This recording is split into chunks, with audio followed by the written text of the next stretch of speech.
स्वीकार कीजिए अभिवादन दीपक शुक्ला का। जैसा कि आप जानते हैं, उत्तर प्रदेश में नगर निकाय चुनाव इस समय जोरों पर है। प्रथम चरण का चुनाव 4 मई को है। इस चरण के सभी प्रत्याशी लगातार मेहनत कर रहे हैं और इसी क्रम में हम उपस्थित हैं वार्ड संख्या 65 और ये जो वार्ड का नाम है चित्रगुप्त नगर वार्ड है। और हमारे साथ हैं कांग्रेस पार्टी के प्रत्याशी सुनील पाल सर जी, नाम से भी प्रसिद्ध हैं क्योंकि एसटेक कंप्यूटर एजुकेशन सेंटर के प्रबंधक भी हैं। हम सुनील जी से जानने का प्रयास करेंगे कि क्षेत्र की वो कौन सी समस्याएं हैं जिनको लेकर सुनील जी जनता के बीच जा रहे हैं और जनता का क्या रिस्पांस मिल रहा है। तो सर जी, स्वागत है क्रांत दूत पर। क्या समस्याएं हैं जिनको जनता के बीच आप लेके जा रहे हैं और जनता का क्या रिस्पांस है? देखिए, वास्तव में अगर देखा जाए तो समस्याएं ही समस्याएं हैं। हमारे वार्ड में सिर्फ और सिर्फ देखा जाए तो अभी तक लोगों की जो बेसिक नेसेसिटीज़ होती है, जो बहुत ही मामूली सी उनकी जो ज़रूरतें होती हैं, वो भी पूरी नहीं है। ना नाली सफाई होती है, ना कोई समय से आता है और भेदभाव है। किसी गली में हो रहा है, किसी गली में नहीं हो रहा है। गंदगी भरमार है। मैं 2 साल से पूरे में सर्वे करके देख चुका हूँ। सभी लोग त्रस्त हैं और सब लोग बदलाव चाहते हैं। और मैं खुद चाहूँगा कि हमारा जो वार्ड है, पूरे लखनऊ में 110 वार्ड हैं, हमारा वार्ड नंबर 1 हो। हम एक सेवा के उद्देश्य से कूदे हैं। वैसे तो मैं शिक्षक हूँ और एक अध्यापक। मुझे लगता है कि अगर सब लोग अवसर देते हैं तो वार्ड में बहुत अच्छा काम होगा। जनता किस तरीके से रिस्पांस कर रही है? देखिए, जनता वैसे काफ़ी इस बार मैंने देखा है बहुत जन समर्थन मिल रहा है, क्योंकि वो भी चाहते हैं कि एक शिक्षित व्यक्ति आए।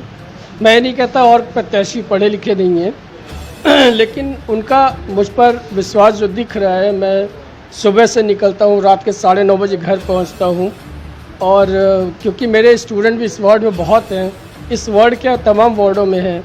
और एक मेरे मित्र हैं, गोपाल नगर में रहते हैं, इसी वार्ड में आता है, वहाँ मैंने 2.5 साल पढ़ाया है। तो एक मेरा व्यक्तित्व शिक्षक का है और सबके माता पिता भी बहुत समर्थन दे रहे हैं कि इस बार एक पढ़े लिखे को आगे लाएं।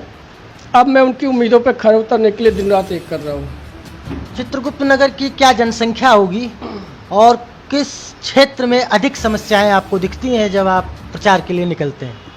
देखिए, सबसे ज़्यादा तो मेरी ये जो बेल्ट है, जो राजश्री हॉल से स्टार्ट होती है, जो कि इंद्रपुरी में से स्टार्ट होती है, ये हमारा न्यू इंद्रपुरी है, आगे हाइडल है।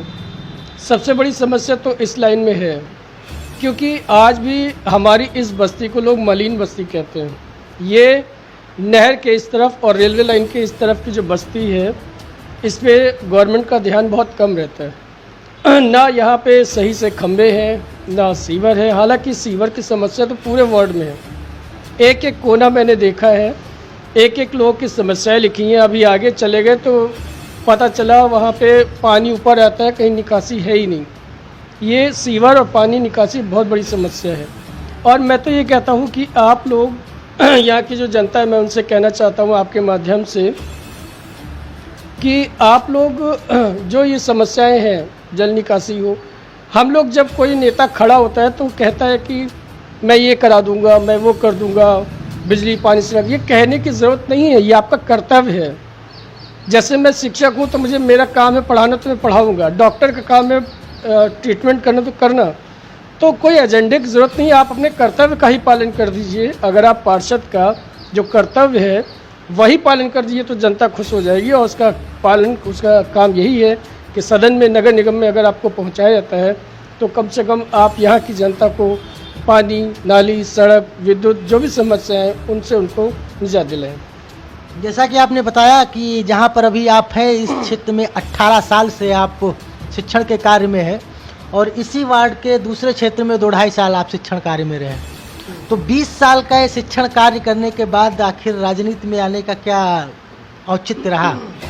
देखिए, सिर्फ इंस्टीट्यूट ही नहीं, मैंने जनसेवा के का भी मैंने काम किया है। जैसे बहुत लोग का वृद्धावस्था पेंशन हो गया, किसी का विधवा पेंशन हो गया। मैंने देखा सब बहुत लंबी कतार यहाँ पे मतलब ये समाज कल्याण विभाग के चक्कर लगाते हैं। एक राशन कार्ड भी नहीं बनता है, जो आता है वो सर्वे करके चला जाता है। और आज भी बहुत से हमारे जो गरीब हैं, दुर्बल लोग हैं, अभी तक उनको राशन नहीं मिल पा रहा है। तो हमने इसमें रह करके देखा है तो बहुत सारी समस्या है। अगर मैं समस्या को बताने लगूँ तो मुझे नहीं लग रहा कि जिस हिसाब से देखा जाए तो यहाँ पे सिर्फ और सिर्फ राजनीति हो रही है। तो मैं चाहूँगा अगर जनता ने मौका दिया तो हर छोटी छोटी सी समस्याएं ये जितनी भी हैं पूरा भरसक प्रयास करूँगा कि जनता को मैं पहुँचाऊँ, उनको सेवा दूँ। अंतिम सवाल, चित्रगुप्त नगर वार्ड 65 की जनता से आप क्या कहेंगे? अभी यही मैंने कहा कि आप लोग एक बार मुझ पर भरोसा करके देखें। मैं नेता नहीं, आपके बेटा भाई पुत्र की भांति हमेशा लगा रहूँगा और हर संभव प्रयास करूँगा कि यहाँ पे जितनी अच्छी से अच्छी सेवाएं हो जाएं, जितना सुगम हो जाए। क्योंकि आप समझिए कि एक अच्छा नेता वही है जो आपसे आंखों में आंखें डाल करके आपसे बात कर सके। आप देखिए नज़र चुराते हैं लोग, नज़र चुराने वाला काम मेरा नहीं है। मैं जब भी आऊँगा, किसी भी गली में आऊँगा, जितनी भी जनता है वो हमसे सवाल करें, मैं आंखों में आंखें डाल करके अपनी जो रिपोर्ट है उसको मैं बयान करूँगा कि मैंने ये काम किया है और करके दिखाऊँगा। शुक्रिया, बहुत बहुत शुक्रिया क्रांति से बात की। Thank you sir, thank you. ये थे हमारे साथ चित्रगुप्त नगर वार्ड नंबर 65 से कांग्रेस प्रत्याशी सुनील पाल उर्फ सरजी। किसी और पार्षद प्रत्याशी के साथ फिर मुलाकात होगी, तब तक के लिए नमस्कार।